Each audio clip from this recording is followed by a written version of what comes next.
Hello students, आज हम next topic study कर रहे हैं और टॉपिक है माइक्रोस्कोप। तो स्टूडेंट्स, आप सभी को मालूम है कि हम ऑप्टिकल इंस्ट्रूमेंट्स के बारे में स्टडी कर रहे हैं। सबसे पहले हमने स्टडी किया था कि ह्यूमन आई कैसे वर्क करता है, किस प्रिंसिपल के ऊपर वर्क करता है ह्यूमन आई, उसके क्या क्या पार्ट्स होते हैं। और उसके बाद हमने स्टडी किया था कि हाइप्रोमेट्रोपिया डिफेक्ट क्या होता है, मायोपिया क्या होता है, प्रेसबायोपिया क्या होता है। ये सारी स्टडी हमने की थी कि जो डिफेक्ट्स होते हैं आई में क्या क्या होते हैं और उनका करेक्शन किस तरह किया जाता है, कौन सा लेंस की हेल्प से आप जो डिफेक्ट होते हैं आईज़ को उसको क्या कर सकते हैं, इम्प्रूव कर सकते हैं। अब स्टूडेंट, आज का जो टॉपिक है वो है हमारे पास माइक्रोस्कोप। तो माइक्रोस्कोप भी क्या है? ये एक तरह से क्या है, ये एक ऑप्टिकल इंस्ट्रूमेंट ही है। ठीक है, ऑप्टिकल इंस्ट्रूमेंट है। और माइक्रोस्कोप में आपने बताना है कि ये क्या करता है, ये एक तरह से हाईली मैग्नीफाइड इमेज बनाता है स्मॉल ऑब्जेक्ट की। ऐसा स्मॉल ऑब्जेक्ट, क्योंकि नाम से ही पता लग रहा है माइक्रो मीन वेरी स्मॉल। ऐसे स्मॉल ऑब्जेक्ट्स जिनको हम नेक्ड आई की हेल्प से नहीं देख सकते हैं, तो वैसे ऑब्जेक्ट्स की ये जो इमेज को बनाएगा, कैसी इमेज बनाएगा, इन लार्ज मैग्नीफाइड। ठीक है, उसकी वजह से आप क्या कर सकते हो, उस स्मॉल ऑब्जेक्ट्स को ईजिली क्या कर सकते हो, देख सकते हो with the help of microscope, with the help of necked I. Necked आई की हेल्प से आप नहीं देख पा रहे थे उस ऑब्जेक्ट को। माइक्रो ऑब्जेक्ट की मैं बात कर रही हूँ, माइक्रो ऑब्जेक्ट। ठीक है, तो अब हमने क्या करना है, यहाँ पर माइक्रोस्कोप के टाइप्स के बारे में स्टडी करना है।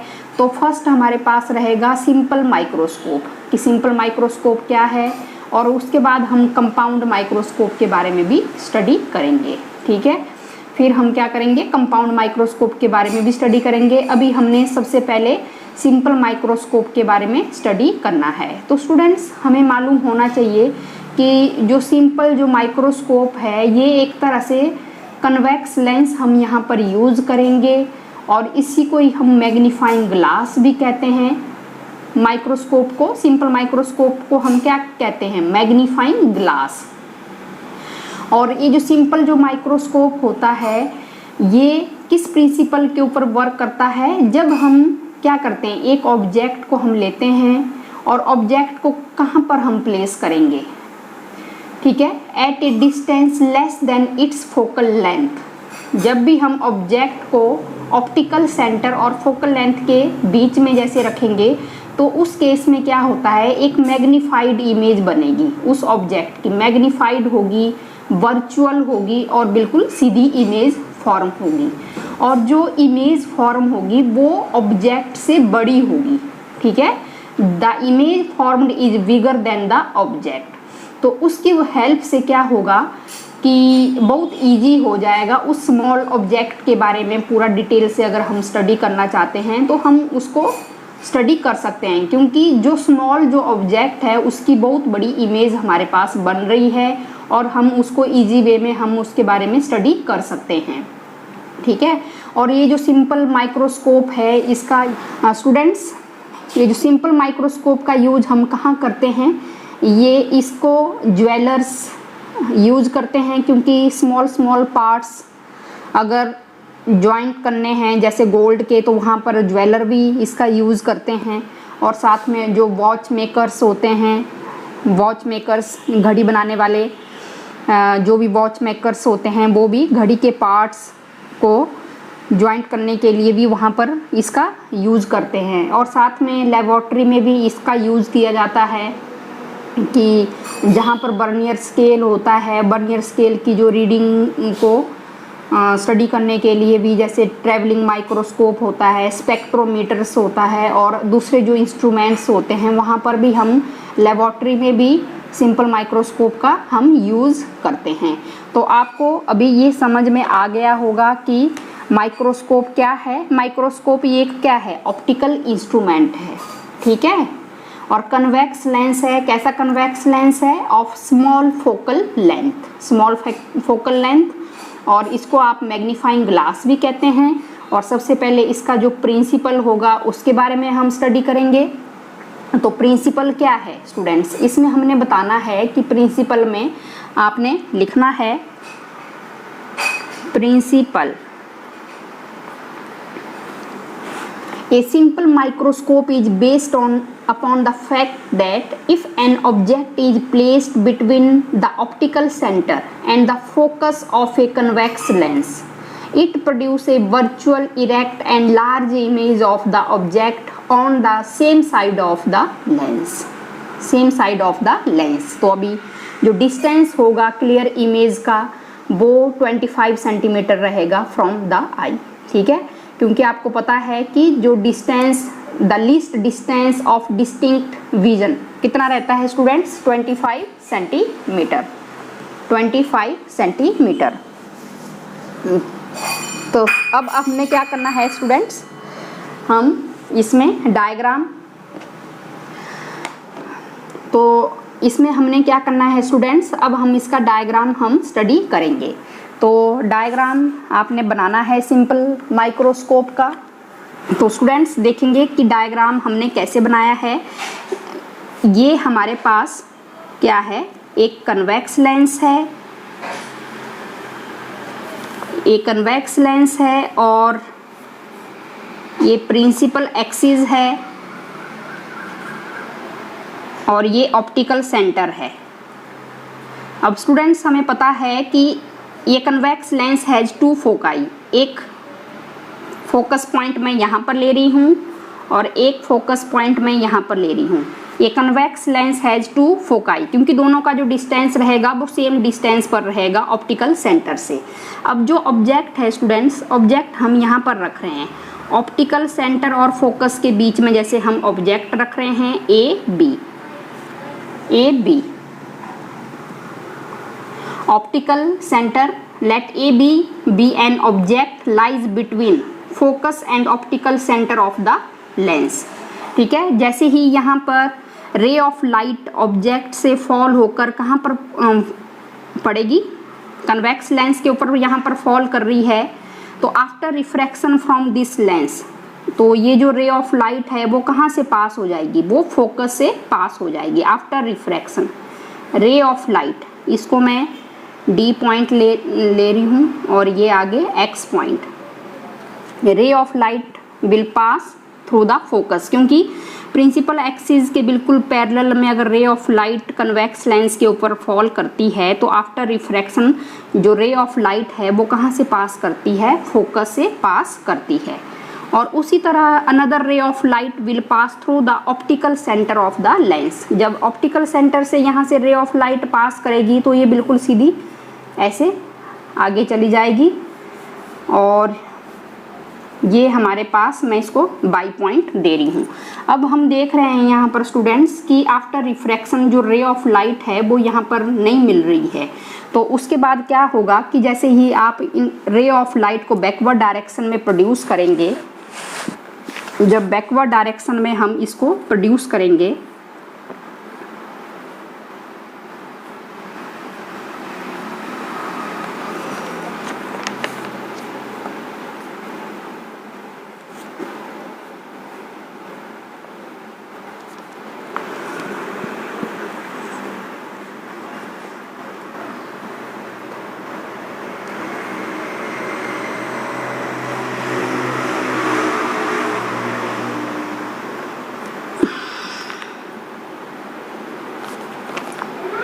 तो यहाँ पर आप देख रहे हैं, यहाँ पर इमेज यहाँ पर बन रही है और देखो स्टूडेंट्स कैसी इमेज बन रही है। ये ऑब्जेक्ट है, ये ए बी, ये था पहले ऑब्जेक्ट का साइज, अब ऐसी इमेज बन रही है with the help of microscope.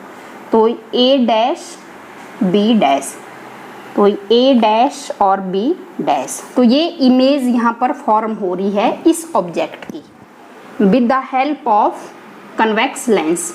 ठीक है, कन्वेक्स लेंस। तो हमने बता देना है कि जो डिस्टेंस रहेगा, the distance of least distance of distinct vision, वो क्या रहेगा, 25 सेंटीमीटर फ्रॉम द आई। तो यहाँ पर हम क्या कर रहे हैं, आई यहाँ पर फॉर्म हम कर देंगे। यहाँ पर आपने आई बना देना है इस डायरेक्शन से, जैसे कोई ह्यूमन आई यहाँ से आप देख रहे हो। तो ये देखो, ये इस तरह की ये इमेज यहाँ पर फॉर्म हो रही है। और इमेज कैसी फॉर्म हो रही है, वर्चुअल और इरेक्ट इमेज यहाँ पर फॉर्म हो रही है। तो सबसे पहले मैंने अब आपको बता दिया है कि ये जो A डैश B डैश है वो इमेज है, उसी स्मॉल ऑब्जेक्ट की इमेज फॉर्म हो रही है।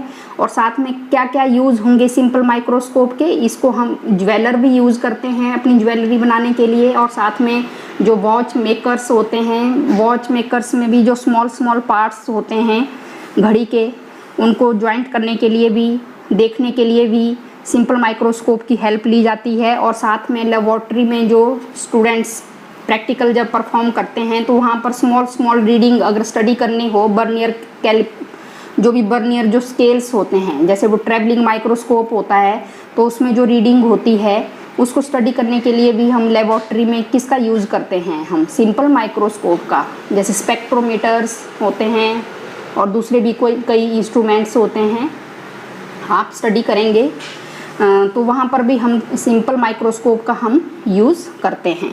तो अब स्टूडेंट्स हमने क्या करना है, हमने मैग्नीफाइंग पावर निकालनी है। Magnifying power, magnifying power, magnifying power सबसे पहले for a distinct vision, for distinct vision. तो स्टूडेंट्स मैग्नीफाइंग जो पावर होती है वो होता है आपके पास, is defined as the ratio of the angle subtended by the image, defined as the ratio of the angle subtended by the image at the eye to the angle subtended by the object at the eye when both are placed at the least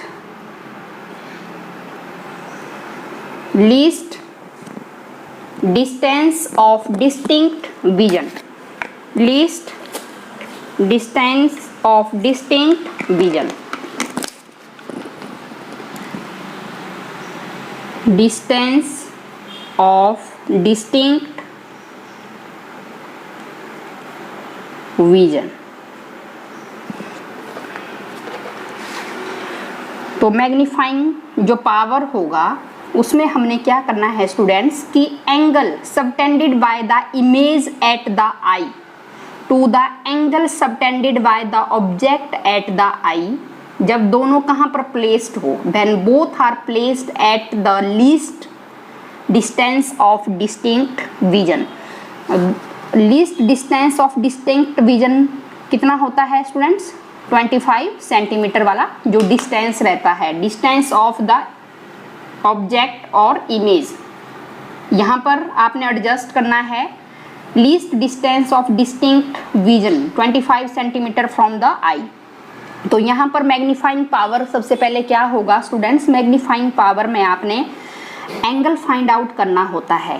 तो यहाँ पर आप देख रहे हैं diagram में कि image वाला जो पॉइंट्स हैं वो कौन कौन से आपको दिख रहे हैं, क्योंकि जब भी आपने कोई भी एंगल अगर आपने फॉर्म करना है, आप यहाँ से देख रहे हैं, कोई पर्सन है वो यहाँ से देख रहा है, तो वो जो एंगल इमेज क्या करेगी, angle subtended by the image at the eye, angle subtended by the image at the eye.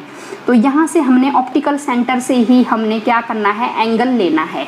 तो यहाँ पर आप देख रहे हैं ये हमारे पास ए डैश है, ये बी डैश है, और यहाँ पर ये ए डैश है, बी डैश है, और ये क्या है, ऑप्टिकल सेंटर, ऑप्टिकल सेंटर। तो ये एक पॉइंट ये आ जाएगा, ये आ जाएगा एंगल बीटा, एंगल बीटा कि angle subtended by the image at the आई।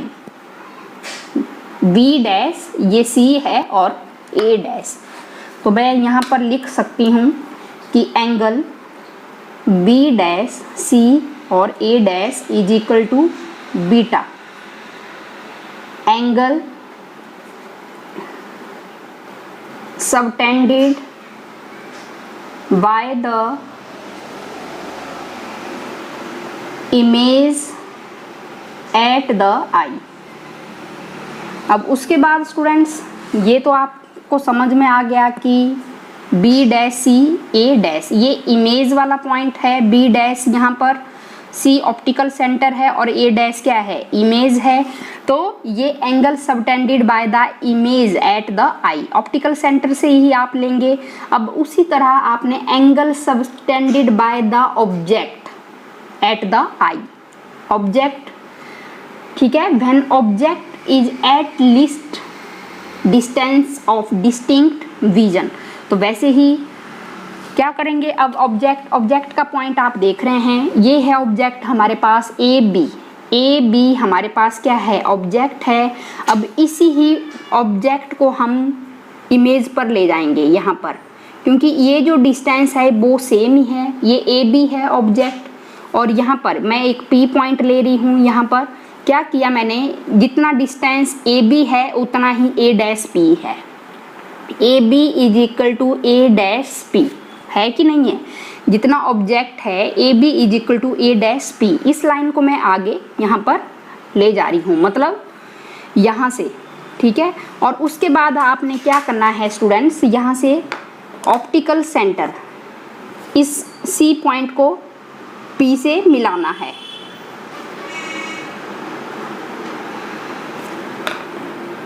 यहाँ पर ये एंगल बीटा है और ये एंगल अब क्या आ जाएगा, अल्फा आ जाएगा। तो आप देख रहे हैं यहाँ जैसे ये पॉइंट आ रहा है, ये पी है, तो इसको भी हमने ऑप्टिकल सेंटर से मिलाया है, तो ये एंगल क्या आ रहा है, अल्फा आ रहा है।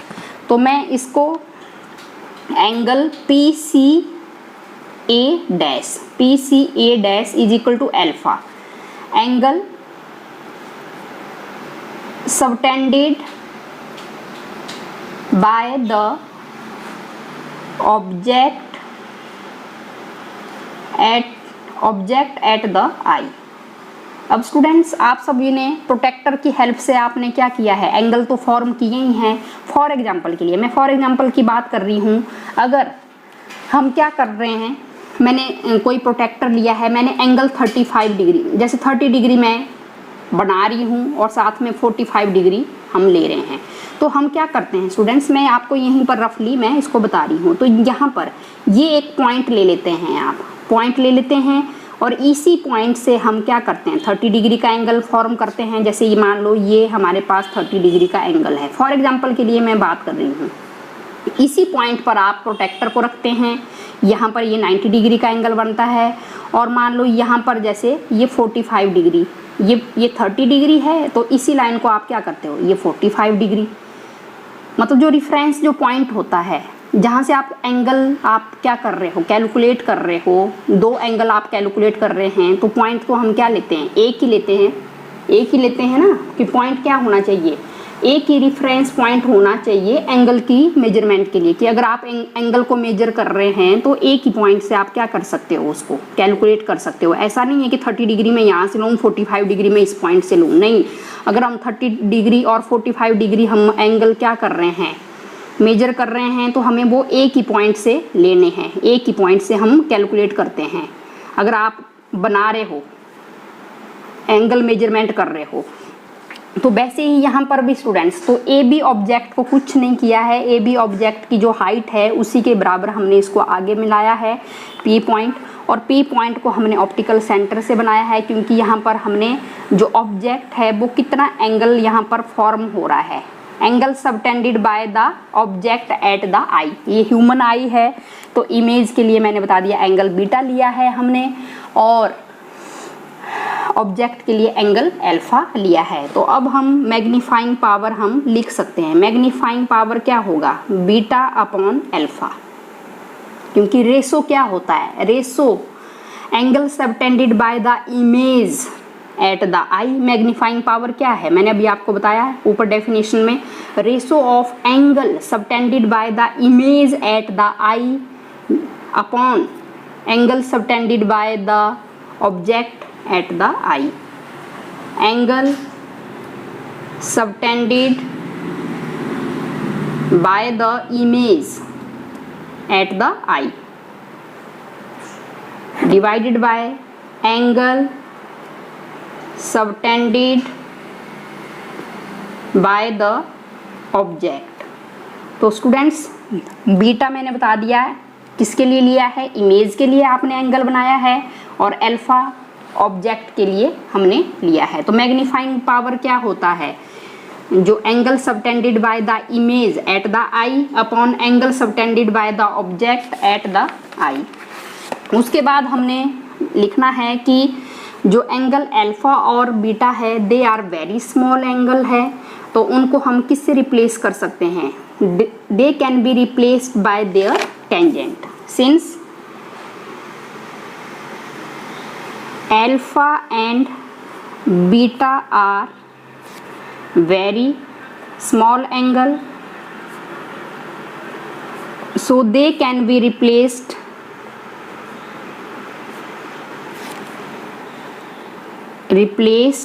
by their tangents। तो उसको हम टेंजेंट से क्या कर सकते हैं, रिप्लेस कर सकते हैं। तो ये मैग्नीफाइंग पावर था, यहाँ ये बीटा है, यहाँ अल्फ़ा है, इसको हम 10 बीटा भी मैं लिख सकती हूँ और ये 10 अल्फ़ा भी हम। बीटा के लिए हम देखेंगे पीछे फ्रॉम ट्राइंगल डायग्राम में आपने देखना है, यहाँ पर ट्राइंगल देख रहे हैं आप 10 बीटा के लिए बी डैश सी, यहाँ पर आप देख रहे हैं ये आपके पास ए dash C B dash, A dash C B dash, A dash C B dash, ऐसे बना है ना डायग्राम। ये पीछे आप डायग्राम में आपने ये ए डैश है, ये ऑप्टिकल सेंटर सी है, और ये क्या है, ये बीटा है, और ये यहाँ पर बी डैश है। तो ये ट्रायंगल बन रही है। तो यहाँ पर टेंजेंट बीटा, टेंजेंट बीटा क्या होगा, ठीक है, लिखेंगे आप, ये आपके पास आ जाएगा परपेंडिकुलर अपॉन बेस। तो टेंजेंट बीटा ये परपेंडिकुलर साइड आ जाएगी, A dash B dash upon ये आपके पास सी ए डैश। वैसे ही from triangle P C A dash, ये पीछे आपने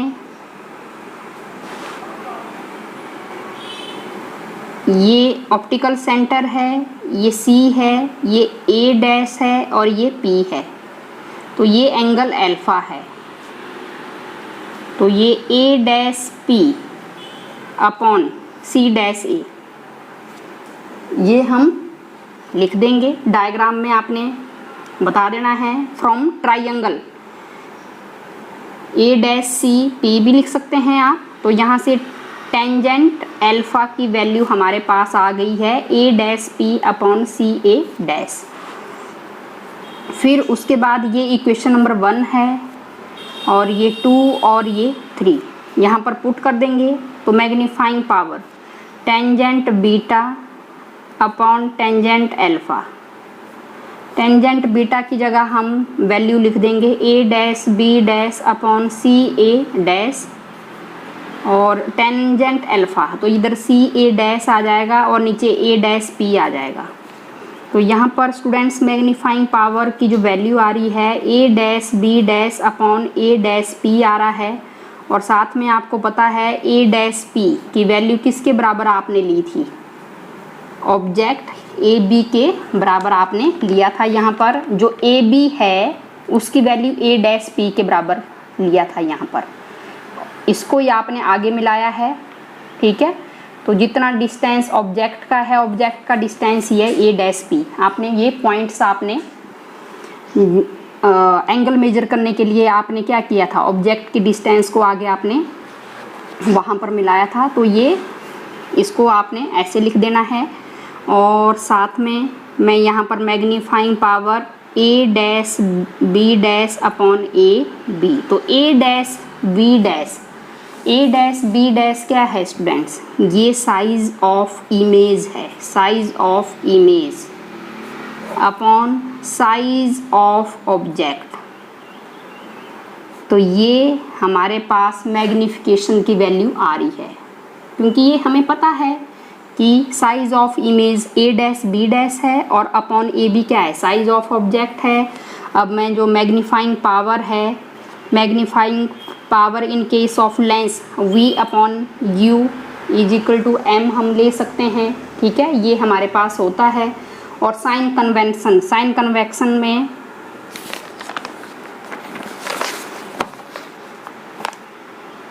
ऑप्टिकल सेंटर से लेकर ऑब्जेक्ट का डिस्टेंस u ले लेंगे, ऑप्टिकल सेंटर से लेकर इमेज का जो डिस्टेंस है वो मैं कैपिटल D ले रही हूँ।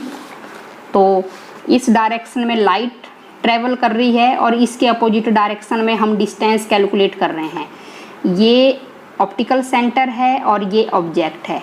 उसी तरह लाइट इस डायरेक्शन में जा रही है, ये ऑप्टिकल सेंटर है और आगे ये क्या है, ये इमेज है। तो यहाँ पर मैग्नीफाइंग पावर क्या होगा, साइन कन्वेंशन में v is equal to minus d हम लिख देंगे और u is equal to minus u. हमें पता है क्योंकि जो लाइट है, ऑब्जेक्ट कहाँ है, लेफ़्ट साइड है और लाइट राइट साइड मूव कर रही है। तो मैं यहाँ पर, और इमेज को मैंने ऑप्टिकल सेंटर से लेकर जहाँ इमेज बन रही है ए डैश बी डैश, उसका डिस्टेंस मैं क्या ले रही हूँ, माइनस डी। तो ये माइनस डी और ये माइनस यू, तो इसको मैं d अपॉन यू यहाँ पर मैं लिख रही हूँ। तो फॉर ए लेंस, यहाँ पर अब लेंस हमने यूज़ किया है, तो minus 1 upon u plus 1 upon v is equal to 1 upon f. तो साइन कन्वेंशन आपने दोबारा अप्लाई करना है, अप्लाई कार्टेशियन साइन कन्वेंशन।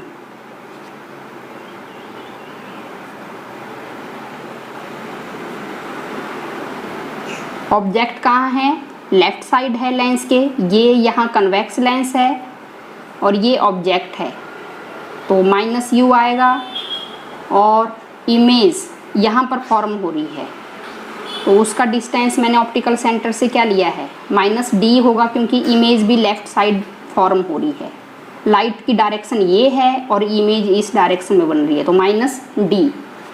तो यहाँ पर 1 अपॉन यू आ जाएगा, माइनस माइनस प्लस हो जाएगा, माइनस 1 अपॉन डी और 1 upon f. 1 upon u is equal to 1 upon d plus 1 upon F.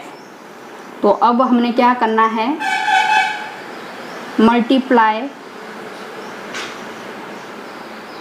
y d comma we get, दोनों साइड हम d से मल्टीप्लाई करेंगे, तो यहाँ पर d अपॉन डी आ जाएगा प्लस d अपॉन f.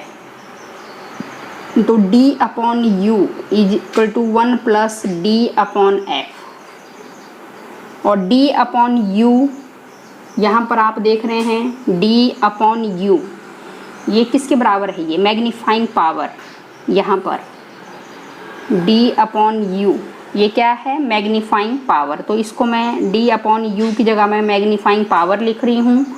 1 plus D upon f. तो यहाँ तक आपको ये बिल्कुल क्लियर हो गया होगा। बिल्कुल सिंपल सा टॉपिक है स्टूडेंट्स,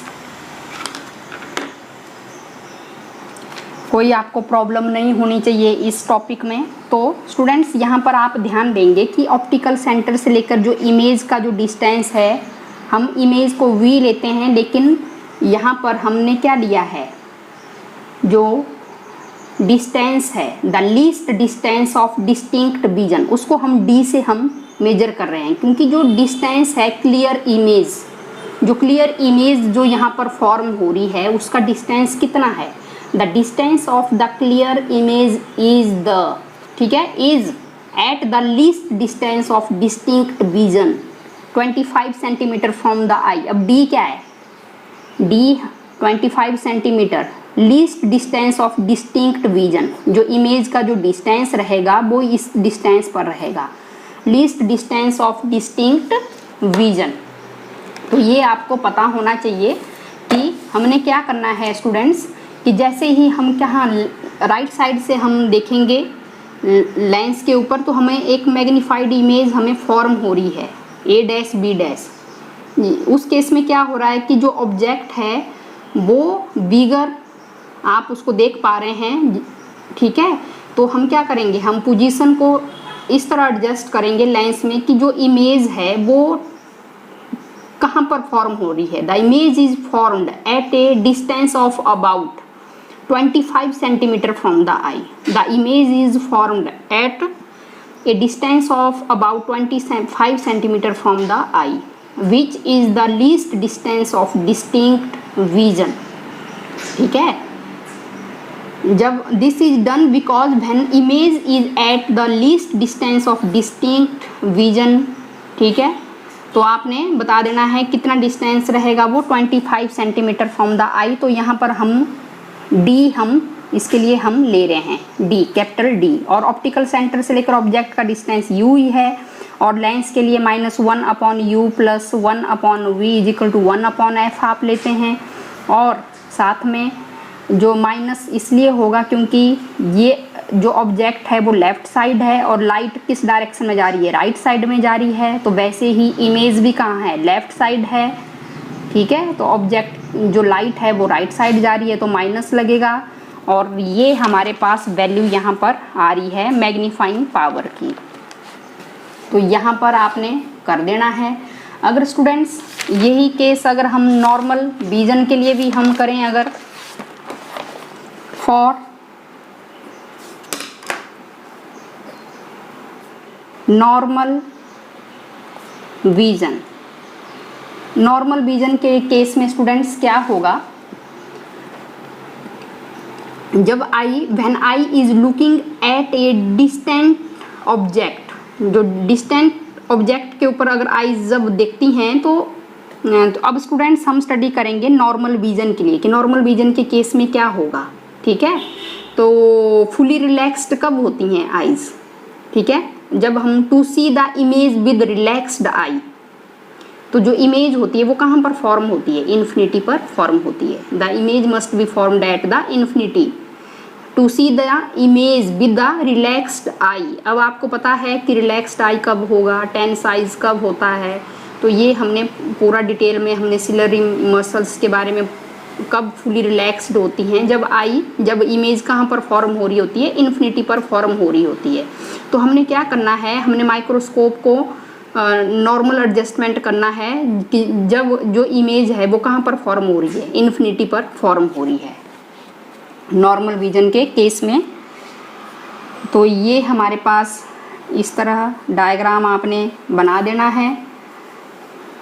ये ऑप्टिकल सेंटर रहेगा, यहाँ पर ये फोकस पॉइंट रहेगा, ये फोकस है और ये फोकस है यहाँ पर।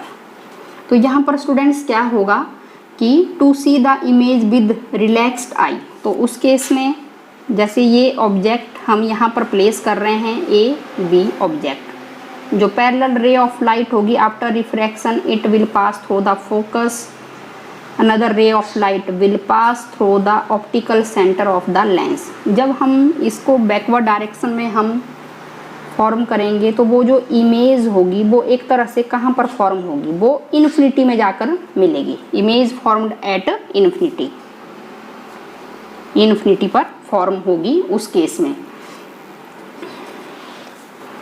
तो इमेज कहाँ पर फॉर्म हो रही है, इन्फिनिटी में, और ऑब्जेक्ट क्या है, माइनस यू रहेगा, लेफ्ट साइड रहेगा लेंस के, तो -1/u + 1/v = 1/f। तो यहाँ पर 1/u plus something divided by infinity 0, 1/u = 1/f, ये हमारे पास आ जाएगा यहाँ पर। और मल्टीप्लाई कर देंगे हम दोनों both side by d, multiply by d on both side, तो d/u = d/f यहाँ पर ले लेंगे। और d/u किसके बराबर है, मैग्नीफाइंग पावर के बराबर है, तो ये d/f यहाँ पर आ जाएगा। तो स्टूडेंट्स यहाँ पर ये हमने स्टूडेंट्स मैग्नीफाइंग पावर हमने निकाल दिया d/f। तो ये बिल्कुल इजी टॉपिक है कि माइक्रोस्कोप क्या होता है। इसका आपने ये कन्वेक्स लेंस का ही आपने यहाँ पर बताया कि कन्वेक्स लेंस होता है जिसकी फोकल लेंथ क्या होती है, स्मॉल होती है। एक मैग्नीफाइंग ग्लास होता है सिंपल माइक्रोस्कोप में। प्रिंसिपल क्या होगा, प्रिंसिपल में आपने बता देना है कि if an object is placed between the optical centre and focus of a convex lens it produce a virtual erect and large image of the object on the same side of the lens. ठीक है, और जो distance होगा of the clear image is at the least distance of distinct vision. ठीक है, least distance of distinct vision. तो ये हमने मैग्नीफाइंग पावर फाइंड आउट किया। और यहाँ पर जब भी एंगल आपने फाइंड आउट करना है तो आपने रेफरेंस पॉइंट एक ही लेना है। तो यहाँ से जब आप angle subtended by the image at the eye, तो इमेज ये हमारे पास A' है और ये B' है, तो ऑप्टिकल सेंटर से ये लाइन इमेज पर जारी है, तो ये एंगल बीटा होगा। जब ऑप्टिकल सेंटर से ही हमने क्या करना है, एक ही पॉइंट लेना है हमने एंगल को फाइंड आउट करने के लिए कि angle subtended by the object at the eye, क्योंकि आई इस साइड है। तो यहाँ पर जो साइज था ऑब्जेक्ट का, ये हमारे पास साइज है मान लो ऑब्जेक्ट का यहाँ पर, तो इसी को आपने आगे ले जाना है। और फिर आप एंगल क्या कर सकते हो, फॉर्म कर सकते हो। यहाँ पर एंगल अल्फा ले लेंगे, मतलब जो पॉइंट है एंगल मेजरमेंट के लिए वो सेम लेना है। एक ही पॉइंट से आपने एंगल बीटा कैलकुलेट करना है इमेज के लिए, और एक ही पॉइंट से एंगल अल्फा हमने मेजर करना है। तो ये बिल्कुल इजी था। मैग्नीफाइंग पावर आपने निकाला और साथ में फिर आपने उसको टेंजेंट से रिप्लेस करना है। टेंजेंट से रिप्लेस करने के बाद आप ट्रायंगल देखेंगे और वहाँ पर हम टेंजेंट थीटा हम निकाल देंगे परपेंडिकुलर अपॉन बेस। फिर उसके बाद हमें पता है कि मैग्नीफाइंग पावर क्या होता है, size of image upon size of object, वही हमारे पास मैग्नीफिकेशन होता है। और लेंस के केस में मैग्नीफिकेशन V/U होता है और वहाँ पर हमने लिख देना है। जब भी साइन कन्वेंशन के बारे में आपने बताना है तो जो इमेज का जो डिस्टेंस है उसको हम D से कैलकुलेट कर रहे हैं, क्योंकि जो D है वो क्या है, image distance at least distance of distinct vision. Minus इसलिए आ रहा है क्योंकि इमेज लेफ्ट साइड में फॉर्म हो रही है। ठीक है, तो वैसे ही आपने फिर मैग्नीफाइंग पावर आपने इसमें निकाल दिया। अब कल हम स्टडी करेंगे कंपाउंड माइक्रोस्कोप के